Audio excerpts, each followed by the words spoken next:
உங்களுக்கு ஒரு 2 நிமிஷம் இருந்தால் இந்த வீடியோவை பாருங்கள். நான் இந்தியா விட்டு வெளியில் வந்து 15 வருஷம் ஆகுதுங்க. இன்றைக்கி நான் ஒரு பிரிட்டிஷ் சிட்டிசன். தமிழ்நாட்டில் நடக்க போகிற எலெக்ஷனில் எனக்கு ஓட்டு போகிறதுக்கு கூட உரிமை கிடையாது.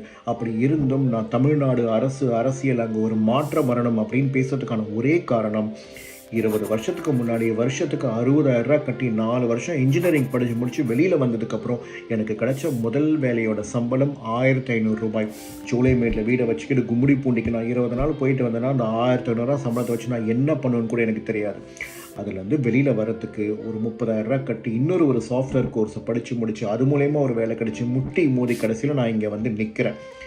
என்ன மாதிரி பொழப்பு தேடி வெளிநாட்டுக்கு வந்த எல்லாருடைய சார்பாக தான் இந்த பதிவை நான் போடுறேன். நாங்கள் படித்து முடித்ததுக்கப்புறம் எங்களுடைய தகுதிக்கு எங்களுடைய படிப்புக்கேற்ற வேலையும் வேலைக்கேற்ற ஊதியமும் கொடுத்துருந்தா இந்த மாதிரி நாங்கள் யாருமே ஃபாரின் வந்திருக்க மாட்டோம். இன்றைக்கி நாங்கள் அப்ராடில் இருக்கோம், இன்றைக்கி நாங்கள் நல்லா சம்பாதிக்கிறோம், நிம்மதியாக இருக்கோம், சந்தோஷமாக இருக்கோம். ஆனால் எங்களுடைய உண்மையான சந்தோஷம் நம்ம ஊரில், நாங்கள் பிறந்து வளர்ந்த ஊரில் நம்ம மக்களுடைய நம்மளுடைய சொந்த பந்தங்கள் எங்கள் நண்பர்களோடு சேர்ந்து கொண்டாடுறது தான் எங்களுக்கு உண்மையான சந்தோஷமே. அதனால தான் ஃபாரின்லேருந்து போடுற நிறைய வீடியோஸில் நாங்கள் இந்தியா கூட எப்படியாவது கனெக்ட் பண்ணியா நம்ம ஊருக்கு வந்துட்டு இதை பண்ணோம் அதை பண்ணோன்னு எல்லாருமே போடுறாங்க. ஸோ இன்றைக்கி 20 வருஷம் கழித்து இன்றைக்கி இதே நிலைமை தான் இருக்குது. இன்றைக்கும் வேலை இல்லாத பிரச்சனை இருக்குது. அதை சேர்த்து வச்சு விவசாயிகள் பிரச்சனை, மது பழக்கம், போதை பழக்கம், கொலை கொள்ளை எல்லாமே நடந்துகிட்ருக்குங்க. இந்த 20 வருஷத்தில் பெருசாக மாற்றம் ஒன்றுமே நடக்கலை. இது 20 வருஷம் இல்லை, கடந்த 40-50 வருஷம் கூட சொல்லிட்டு போகலாம்.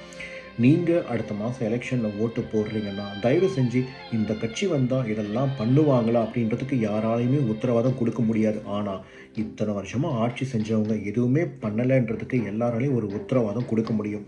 கொஞ்சம் யோசித்து கொஞ்சம் சிந்தித்து செயல்பட்டு நீங்கள் ஓட்டு போடுங்க. ஏன்னா இன்றைக்கி நீங்கள் ஓட்டு போடுறது உங்களுக்காக மட்டும் இல்லை, உங்களுடைய அடுத்த தலைமுறையினருக்காக சேர்த்து தான் நீங்கள் ஓட்டு போடுறீங்க.